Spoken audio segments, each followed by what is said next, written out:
Mr. Pritchard. I'm delighted to have secured this debate on the evils of fentanyl. This all came about because of a tragedy that took place one morning in 2016. Every parent's worst nightmare came true for a family in my constituency. Graham Fraser was getting ready to walk his dog. He went to ask his son if he wanted to join him. And entering his son's bedroom, he found his son's body on the bed, pale, rigid, and lifeless. Robert Fraser was just 18 years old, and besides Robert's body on a book cover was a clear plastic bag containing white powder. The police didn't know what it was. Only several weeks later did tests identify it as a substance called fentanyl, and Robert was one of the first people in Britain to be killed by this dangerous and incredibly toxic drug. Since that day, at least 120 deaths in this country have been attributed to fentanyl. And since that day, I've been working with Robert's family to raise awareness to try to save other young lives and try and prevent other parents going through what Michelle and Graham have gone through. And I'm delighted that Michelle, Robert's mother, is here today in the public gallery. Ultimately, we're fighting to get tougher jail terms for people caught supplying fentanyl, and we're calling it Robert's Law, in the memory of Robert. And today I'll explain why it is so incredibly important. Fentanyl is a Class A drug, yet it's vastly more dangerous than any other substance in this category. Kent's top drug detective told me that it was more like a poison. It's extremely powerful, 50 times stronger than heroin. Of course. I thank my honourable friend for giving way. Does my honourable friend agree with me that because of the intense potency of fentanyl, when it's cut with heroin and cocaine, it makes it far more addictive, thereby becoming an ideal drug for drug dealers because it becomes very, very addictive and their clients become very, very dependent? I thank my honourable friend, the member for Clacton, for making that point. He's absolutely right. He is a true champion of his constituency. And he will recall that his own constituent, Jed Spooner, who was just 27 years old, died on the 2nd of December 2017 from fentanyl in Clacton. This is why it is an appalling drug and a real evil poison, 50 times stronger than heroin. It's a synthetic opioid produced often in China, smuggled out in shipping containers and sold domestically on the dark web. Over in America, fentanyl has claimed 20,000 lives. And these numbers are just remarkable, not because they are so large and rising so quickly. They're remarkable because our top police people at the National Crime Agency say they have seen no evidence that drug users are demanding fentanyl. This is not a drug people are craving for and demanding at all. Robert didn't demand it. He was no drug addict. He would get together with friends at weekends and experiment. I wouldn't recommend young people do that, but we all know that they do, and what happened to Robert could happen to any of our kids. Other fentanyl deaths have involved even greater deception. In the northeast of England only last year, heroin suppliers began secretly mixing fentanyl with their usual supplies to increase profits, exactly as my honourable friend, member for Clacton, has pointed out. There's been a surge in overdoses in the region. In Teesside, at least 6 people have died, and again the National Crime Agency says it's seen no evidence of users demanding fentanyl-laced heroin. So why do dealers get involved in it? And the answer is simple. It's cheap and it's versatile. It's a great cutting agent, difficult to detect. It has extreme potency, which means that drug users will believe they've consumed a pure, powerful, strong substance, yet for the supplier it's a fraction of the cost. And for most drugs, supply is dictated by demand. People will always supply them because there's so much to gain from doing so. But as we said, fentanyl is not being demanded. It's a choice which until now has been tipped one way by the desire for profit on the part of drug pushers and drug dealers, not users seeking this toxic and dangerous substance. But despite the lack of demand, fentanyl, even though it has obvious dangers, even though it has this capacity to kill, means that dealers need to be punished more harshly for supplying it. And they know today that they won't be.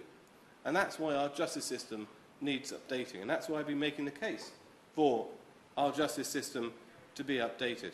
Now, some will argue that a whole new class should be created for fentanyl. I don't think that would be the right thing to do. I think that would send the wrong message about other Class A drugs, which are incredibly harmful. What Michelle and I want to see is the existing sentencing guidelines strengthened. Right now, they don't even mention fentanyl. They mention things like cannabis and heroin and all the rest of it, but they don't mention fentanyl. And the result is that we don't send a strong enough message to drug dealers. One recently convicted supplier was handed a jail term of just 18 months, despite his batch of fentanyl being directly linked to a death. And it shows that the existing guidance is not strong enough, and that's why, until it is, drug dealers across our country are not being sent a strong enough message. They do not think our justice system will punish them fully for the level of misery that they inflict. Now, some people will say tougher sentences don't work. Again, I disagree. Let's look at gun control. 2 decades ago, we brought in legislation to stop Britain heading down the American route of rampant gun ownership. 10 years later, the Violent Crime Reduction Act went even further, introducing still tougher sentences. Today, Britain has one of the lowest rates of gun homicides in the world. So we have a history of looking across the Atlantic, taking note of alarming trends and taking action to stop them from gathering pace here. Over there, they know things are already very serious. A number of states have started bringing in second-degree murder charges against fentanyl dealers. So let's do what we did with guns. Let's look at fentanyl problems in America, look at the growing numbers here, and take action now before it is too late.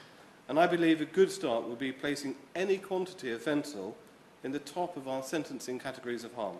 After all, fentanyl the size of a grain of sugar can be fatal.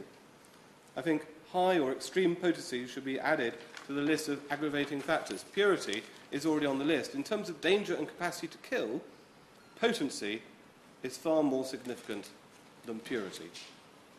These measures would increase minimum jail terms from 3 years to 6. After accounting for aggravating factors, most fentanyl suppliers will be looking at least 10 years behind bars. That's the kind of strong message that we want to see. The kind of strong message we want to see sent to dealers who think nothing of taking the lives of our kids. Now, I can see there are arguments against this campaign, that people say the war on drugs is lost, the usual defeatism, but that we can never, ever win the war on drugs, that we can never stop drug addicts putting dangerous substances in their bodies, that we can never stop dealers trying to make a buck off the back of it.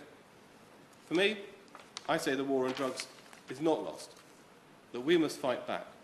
The number of drug deaths in Kent, the county of my constituency, has doubled in the last 3 years. In Canterbury, 2 young men recently lost their lives because of fentanyl.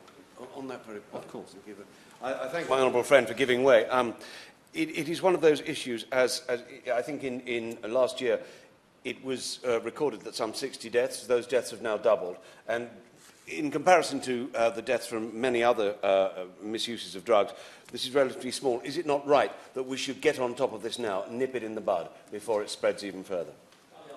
Thank you very much. I completely agree, and that's why yesterday I think it's welcome that a huge step forward was taken on the road to Robert's Law with the Sentencing Council setting out new guidance called the Sentencing of Drug Offences involving newer and less common drugs, specifically related to synthetic opioids, that I hope the Minister, when he responds, will perhaps tell us more about the action that is being taken by the Ministry of Justice, by the Crown Prosecution Service and by the Sentencing Council. Because this is a trend that we must reverse. Drugs rain devastation on our families, friends and communities. They drag our young people into gangs and violent crime. They kill those closest to us. And I would just want to take you back once again to the day that Robert died. His mother, Michelle, who's sitting here today, that morning she was with a friend in Primark when her phone rang. Graham told her the news and she collapsed to the shop floor screaming. Her life has never been the same since. So I want to finish with her words, because her situation could all too easily become anyone else's in this room. Robert was not an addict, she says. He made a bad choice. This poison is costing lives, and sitting back, hiding, hoping it will all go away, is not an option. My son's memory is worth so much more, and so is our children's future. If we bring in Robert's law, we will save lives, and it means my son mattered. That can be my son's legacy, and I hope that my honourable friend, the member for South Thanet, is able to take in the time remaining in just a few minutes to make a short speech about his campaign against this evil drug that he's been fighting for as well, alongside me, for some years. Thank you.